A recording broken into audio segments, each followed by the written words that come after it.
Hello everyone and welcome to something a little bit different this time. My name is Pandan and today we're going to talk a bit about Chapter 11A from Fire Emblem 6. So this chapter is often cited as people's favorites or like some of their favorites in the series. I think it's certainly become my favorite chapter ever. I think it's the best chapter Intelligent Systems has ever done. And I said that as much when I was playing this in my Iron Man run with Zenith not too long ago. And so I wanted to make this video, take advantage of the footage that we have, and just do a quick overview of kind of what makes this map great. And this way you guys can take away some tips when you're designing your own maps, because I definitely draw a lot of inspiration from what Intelligent Systems did here in their own ROM hack. This video is set to, if you don't recognize it already, I've been really into playing Breath of the Wild lately in my spare time. I've had it for a couple of years, but just wanted to start replaying it again because I haven't finished it. And I really like the chill music, and so this is Breath of the Wild music with rain. And so I hope you don't mind that this is kind of in the background throughout, if it even comes through. And what I want to do in this video is, I don't have anything planned. I have a couple notes here that I wrote in my email on my walk home from work earlier, and I wanted to just kind of lay this out. And what I want to do is use the Dagdar framework, if you recall that video from a while back, to kind of talk through how I think about this map, some of the things it does well. And even though it's probably the best map Intelligent Systems has ever done, that doesn't mean it's not without fault. So we'll talk about some of those things as well. But let's get started. So I guess first things first, what is Chapter 11A, just to set the stage for those of you who are unfamiliar? Fire Emblem 6 has a couple of different branching paths throughout the game. It's not like a route split like FE8, but rather different situations or different scenarios you might find yourself in can change depending upon actions that you've taken. So for example, in the Western Isles arc, which is around chapter like 9 through 12, there's decisions as far as which chapters, the three chapters you get, 10, 11, and 12, depend on which village you visit. These are often called A and B routes. Some call it the Echidna and Bartray route, because those are two of the more prominent units that are unique to each route. And this chapter, Chapter 11A, is one of those, part of that split. Like I said before, this chapter is frequently cited. If you go on Reddit or if you go to like any FE fan forum and people talk about some of their favorite chapters, this chapter is often seen as probably one of people's favorites, not only just in the context of FE6, but overall, and that's a pretty high regard. There's a lot of chapters. There's a lot of Fire Emblem games. We're up to 16 of them now, 17 if you count BSFE, 19 or 20 if you count the other Kaga games, the sagas. But there's a lot. And so why is this chapter so good? Let's talk about this. Just to give you guys a little bit more context into the map itself, kind of what's happening. So Roy and his team, they are sent to the Western Isles to go deal with some bandits and help put down some rebellions. What ends up happening, I'm not super familiar with like all the story bits. It's been a while since I've like read FE6 very closely.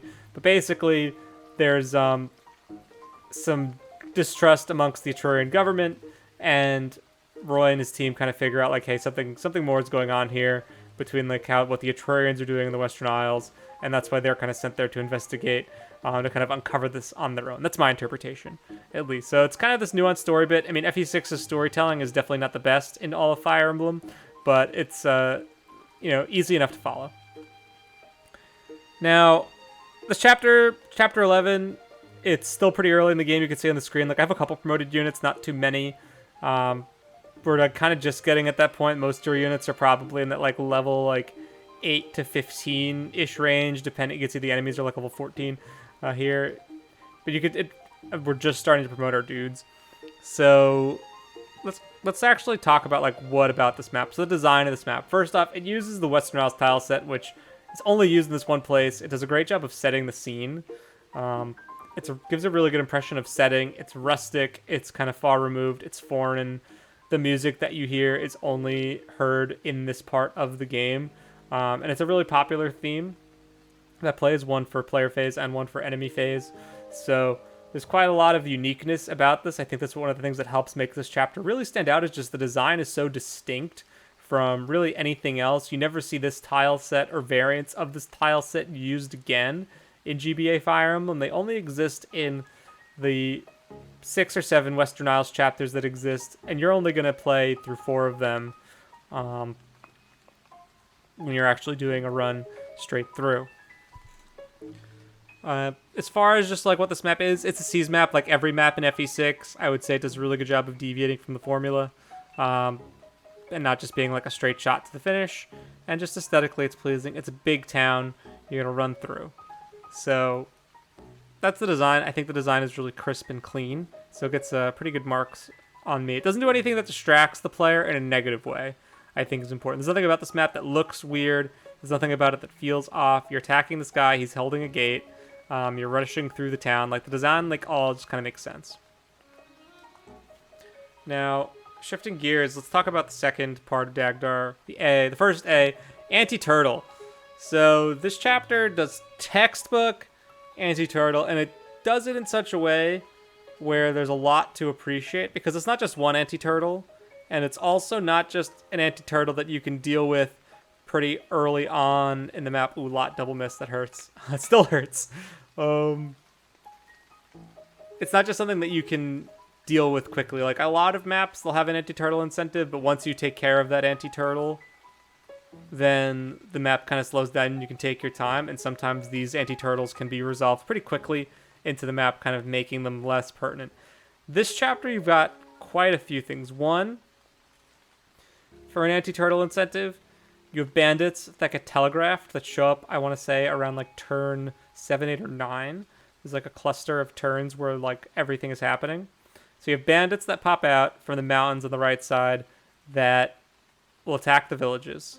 And this is directly tied not only to the reward of the villages themselves, but you also get a reward for visiting every single village. So it's not even enough to actually keep each village alive, but you actually have to visit all of them, which can be a bit of a tall order when you're scrambling to try and just save them in the first place.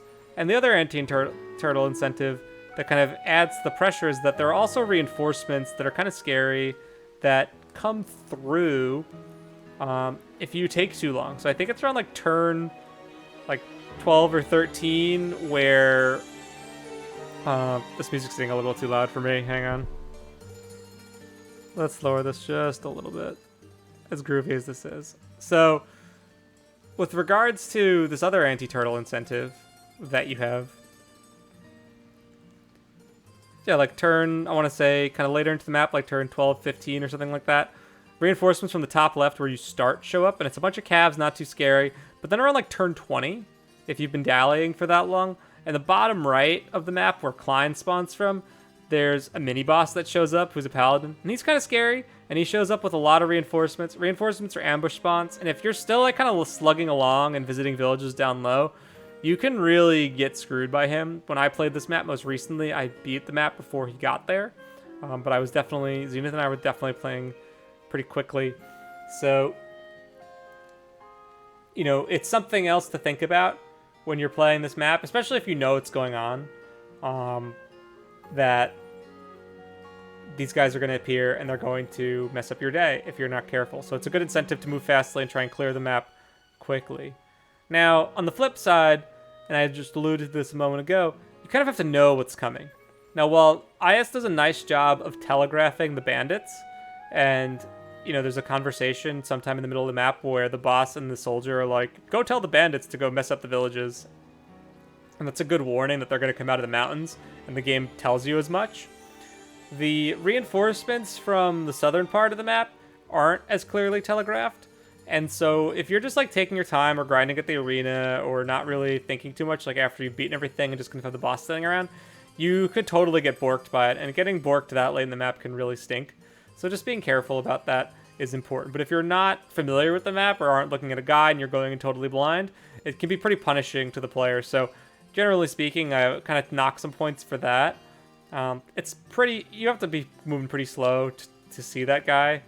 But nevertheless, I think when you have those types of reinforcements, you should always telegraph that or make that clear to the player up front. Like, hey, this other guy might show up if we take too long.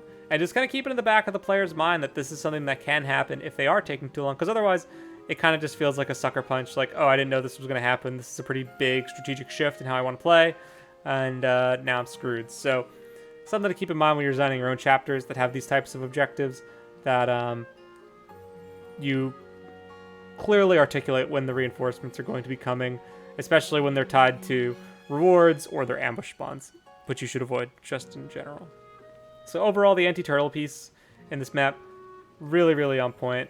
Nothing really too negative to say about it other than what I've shared already. But yeah, definitely keep that in mind when you're making your own anti-turtles. There's multiple things going on. It's clearly telegraphed when villages are going to get destroyed, and so forth. Additionally, the other piece that's kind of anti-turtle is the reinforcements that come to that you can recruit. So there are 3 recruitable enemies in this recruitable characters in this map, 2 of whom show up as enemies, 1 who shows up as an NPC, a green unit. On the bottom right, we have Klein, the archer or the sniper, who shows up with his cronies, and then he's going to charge you. On the top left, you have Tate, the Pegasus Knight, who's going to approach you as an enemy and fly over the walls, which is kind of scary. And then in the middle section, Echidna will appear, I want to say like turn 7 or 8, from one of the houses, and she'll also spawn 3 fighters that she has to deal with. If you're not there in time to deal with the fighters when she pops out, she can die pretty quickly, because she'll probably pull some of those additional enemy units over on the top right that you can kind of see on the screen just a moment ago. So getting to her in time so that you can talk to her with Lalum, your dancer, or rescue her out of there to pull her back, it's going to be really key if you want to actually recruit her and achieve all of the objectives in the map. Similarly, like getting to Klein and Tate is also important. You don't necessarily need to be in a position for them. They're not really at risk. You can bring them to you because they're enemies that are set to charge at you. But definitely want to make sure you're considering that. And lastly, when you recruit them, the other green, they turn into green units. So all of their cronies, if you keep them alive, you get rewards. This isn't very clear, unfortunately, but if you leave all of them alive, you will get all of the rewards. You get an Orion Bolt and an Elysian Whip, which are nice. And so you just have to make sure that they live. So as another sort of anti-turtle incentive, they're going to be trying to flee towards this like top 1-tile choke near the boss. And so you kind of have to clear the way for them because they will probably get killed by the other enemies. So it's really important that you're kind of moving up with them so that they can safely escape the map and get out of there before anyone else can harm them. So it's another incentive to continue moving fast, playing a little bit of defense, covering their escape. So it's just a very dynamic approach to anti-turtle where there's a lot of things that you have to be considering simultaneously. And that's one of the things that makes this map really fun. It's chaotic. But third, the G, gameplay story integration. Not really too much to say on that, if I'm being honest. FE6, like I said before, it's not really much of a storytelling game. It's a lot of Roy and Merlinus talking to, the NPC of the week. And so there really isn't much to say about that. I mean, you definitely kind of feel like, you see the chapter's called Hero of the Western Isles, or Hero of the West, I should say. That might be referring to Echidna. You definitely get a sense that like this is a losing battle. You see kind of like Echidna fighting 3 dudes by herself. You see the Etrurian guys kind of coming in and sort of being skeptical about things like Klein and Tate, and that's why they join you, of course. So I guess in that sense, there's some good gameplay story integration. I think some of the other parts, like the other mini-boss showing up later, isn't really so great. The bit with the bandits I alluded to earlier is good. So like kind of meh on the gameplay story piece. It's not... FE6 isn't really a game that does gameplay story integration super well. In my opinion, it's a lot more straightforward. It's not like FE5 where it's like you're kind of put in these weird, very story-oriented situations. It's definitely a lot more of a gameplay-focused game. So not too much to say on the gameplay story piece. Definitely more you could have done there. Like if I was making this chapter, I probably would have done more to like set up what was going to happen throughout. So like the player knows like Echidna is here. Like Echidna is important. She is here. She's going to be showing up. Maybe I would have had her show up in a different spot where I would have had like to get to her from the beginning versus just popping out of nowhere. It just feels like very video gamey the way she shows up versus being like you're walking in on a battle and you kind of have to go like save her and like some of these other green units. Like that could have made this chapter in some ways have better gameplay story integration. Would it have made it better for gameplay? Debatable. It depends on execution, but from an integration standpoint, I think stuff like that can be really helpful just to kind of help the player get a better sense of like what they're walking into and so forth. Because right now it's just kind of like when you first look at this map, it just looks like a season village map. And on the surface, it doesn't really look like there's that much to it, but this on like repeat playthroughs, and once you see a guide, you realize like, oh wow, there's actually a lot here that I need to be considering. And so you could do more to make that a bit clearer to the player, and gameplay story integration is one of those things you could do to make that happen. Next we have D for difficulty. So the difficulty of this chapter, it's pretty hard. It's one of the harder chapters in the Western Isles arc, which is considered probably one of the easier parts of the game. It's a lot of axe users. You have some sword units. It's a good time to raise your units up. This chapter is hard because you need to rush to get everything. And that's one of the things I like about this difficulty, is that it's not so much about like, let's throw like really difficult enemies at you. It's let's make you try to do a lot of different things at once to achieve a goal.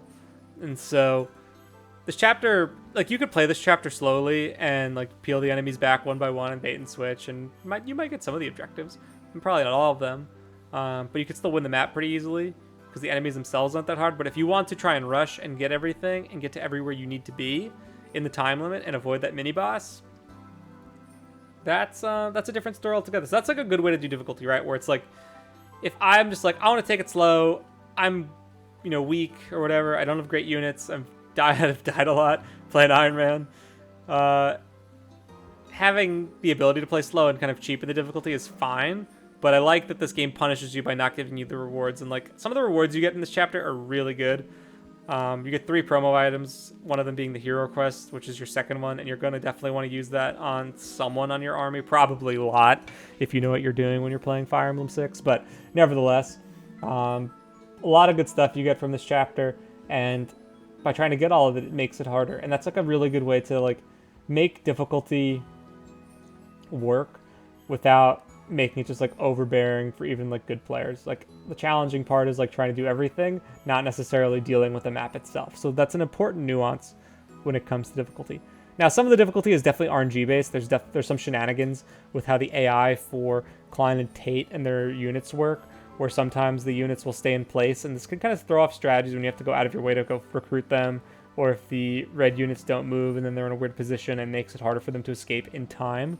So there's definitely some RNG bits into it. Some of it, like the echidna popping out of the house randomly, can like really screw you over on a blind playthrough because it's not telegraphed at all.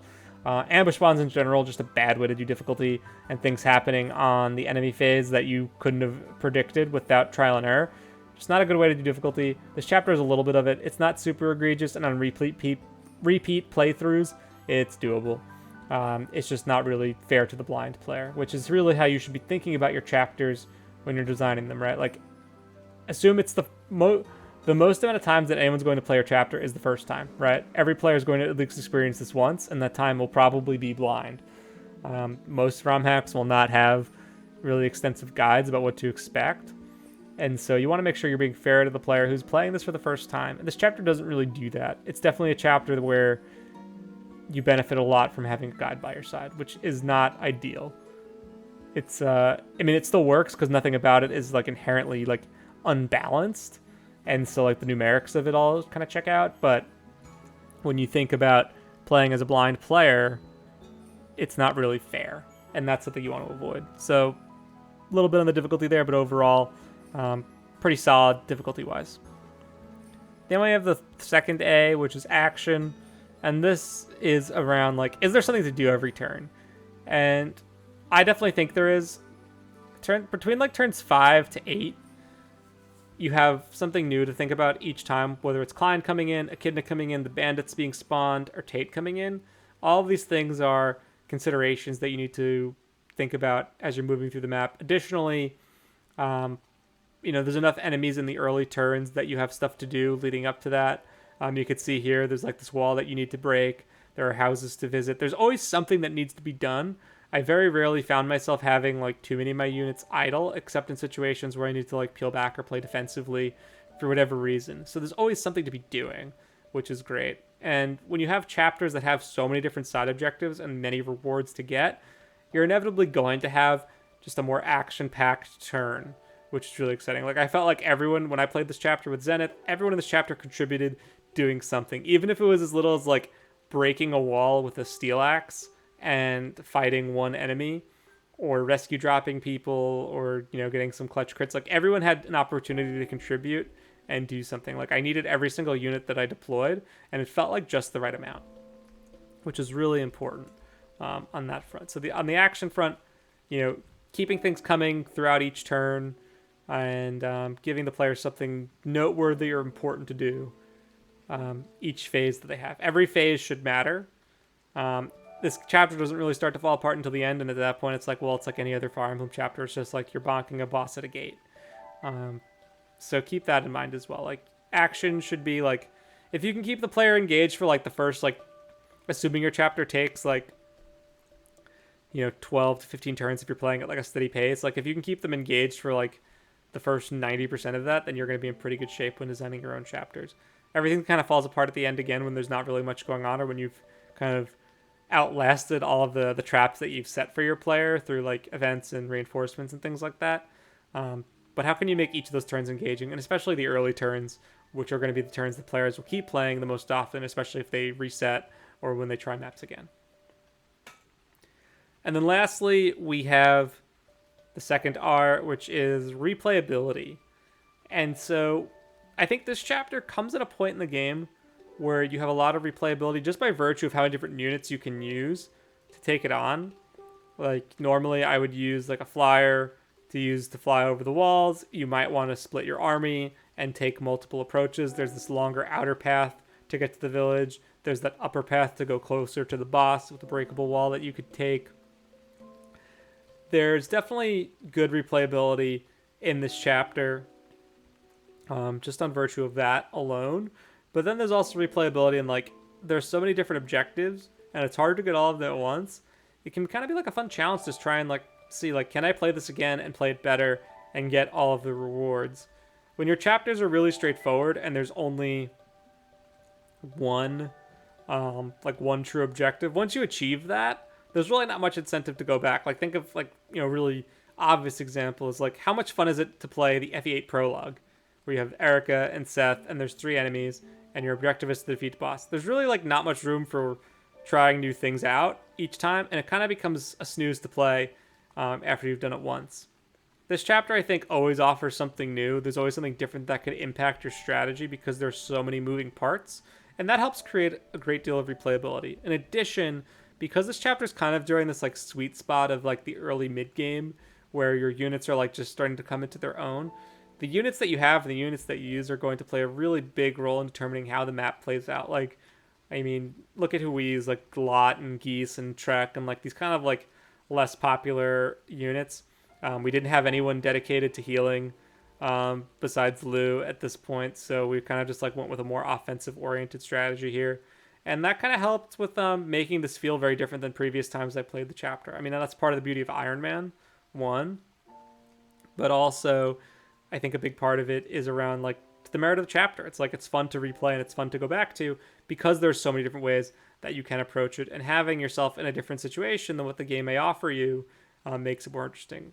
So it's like for an early mid-game map where it's like you have enough variance for it to be interesting, but not like so late in the game that it's kind of, there's only one real way to steamroll it anyway. Like I feel like, like later chapters tend to like lend themselves to being played the same way, while middle chapters you kind of need to be a little bit more creative because the units and you are a bit more even. This chapter I think does a really nice job with that. So what else is there to say about this chapter? I mean, I guess in conclusion, right? Like what's kind of my overarching thesis on this? You want to design chapters with lots to do to keep the player engaged. Like the more objectives you can jam pack into a chapter and make them work and make them fun and make them all achievable with some good strategy and maybe a little bit of luck, but mostly strategy, you're going to keep the player really engaged. I know for me, as I've been working on Vision Quest, one of the things that I've done is try to emulate some of this in each of my chapters and give the player at least 2 different things to take care of. One usually as like an incentive to split their army, or an incentive to like play a little bit more aggressively to get a reward, but also just having like different things to do and different things to consider. Like, oh, this unit needs to be over here to recruit so-and-so. We need to visit the house over here. We need to get to this point before a bandit gets there, etc. So just keeping the player engaged, multiple things to do, really helps with making the chapter fun. If you're like trying to understand, if you're trying to like distill like what makes a chapter like this enjoyable, I think that's such a big part of it, is there's so much to do. And I know that you'll hear me kind of go off about like the size of maps, and like this is a big map. Like, don't get me wrong, it's a big map. FE6 has a lot of these bigger maps, but you can make this work if you spread your enemies out appropriately. Like, the size of the map will play a role in how the map plays for sure, and like you want to avoid having too much dead space. And so normally I recommend to ROM hackers like, hey, you could probably tighten up your maps a bit to keep that flow, but when you are a bit more adept at this and feel more confident, you can make a bigger map work. You just need to be really thoughtful in how you plan that out, and like the way the action is set up in such a way that you want to like kind of pull yourself through the map, and it's not just like slogging. The last thing you want are empty turns. Big maps can tend to lend themselves to that. So by keeping everything, you know, kind of spread out in such a way where each turn you have something important to do, keeping that action high, that's going to be really key if you're trying to make like a bigger map work. Now, I don't say like don't design a big map just for the sake of a big map, but if you really like big maps, for whatever reason, you want something that has like this aesthetic that captures like the grand scale of wherever you are, think about how you space our enemies out and put them in such a way where you don't have too much dead space in between you having something to do, whether it's visiting a village, breaking a wall, fighting, etc. Third conclusion point, anti-turtle. It's just going to force you to move forward and take incentive, and gives you an incentive to take risks. When I last played this with Zenith, we definitely took quite a few risks to make sure that we could achieve our goals. It's easy to kind of play it safe, but you shouldn't really be rewarded for doing so, in my opinion. And so anti-turtle with really solid rewards to encourage the player to maybe play a bit more aggressively with a bit more risk to get something that's going to be really good and that's going to help them down the line. That's really key. Like, we wanted these, we wanted the hero crest, we wanted the villages, we wanted the other promotion items, we wanted to recruit everyone. It's going to take a little bit extra than just kind of walking through the map, like as you can see here, doing some rescue dropping strats, which are among my favorite things to do. And lastly, even a straightforward objective can have many twists and turns to make it interesting. Like, every FE6 map is a seize. I think some people kind of conflate seize with snooze because it's such a common objective and it's pretty straightforward, like get to this point with the Lord and touch the chair. But there are ways that you can put in side objectives around this larger main objective to make the map overall more interesting. So I think like sometimes ROM hackers will get really caught up in like having these like really custom crazy objectives that don't really make a lot of sense or can be confusing to the player when I'm trying to understand like, well, what's my overarching goal here? I think you can take simple objectives and just add a lot of cool side objectives to make the map overall more interesting. Like, the boss is like the most uninteresting part of this map. Like, I don't think anyone remembers this map for the boss fight. It's a bishop on a gate. You know, it's not anything special, but everything around it, how you get to him, is really different and unique. And that's why this is the best chapter Intelligence Systems has ever made. I'm curious what you all think. I think this is a really well done chapter. Again, not without flaws, like I said before, but I would definitely put this as my favorite chapter Intelligence Systems has ever made, and I hope this video has given you a bit more insight into why I think so, and hopefully it's given you some tips into how you can try and emulate this. You know, for me, when I'm building my maps, I'm always thinking about like, well, who did this the best, and how can I emulate that in some way and make it new? This chapter I definitely draw a lot of inspiration from when it comes to designing fast-paced, multi-goal, anti-turtle oriented maps. We can ransack the village? No, you can't, bro, because we're there. We got ready for it. So yeah, I hope this video was insightful. I hope you enjoyed the music. I hope you enjoyed listening to me kind of ramble on for 29 minutes. And I'll see you guys next time. But this has been, I don't even know what we're going to call this series. We're just going to say that we're talking about why Chapter 11A is the best chapter Intelligence Systems has ever made. Do you agree? Do you disagree? What are some of your favorite chapters? I'd love to take a look at them. And maybe we can have more videos like this. Let me know what you think. I kind of just wanted to do this off the cuff. And we'll take it from there, guys. Thanks again for watching. Take care. Be safe. And I'll see you next time.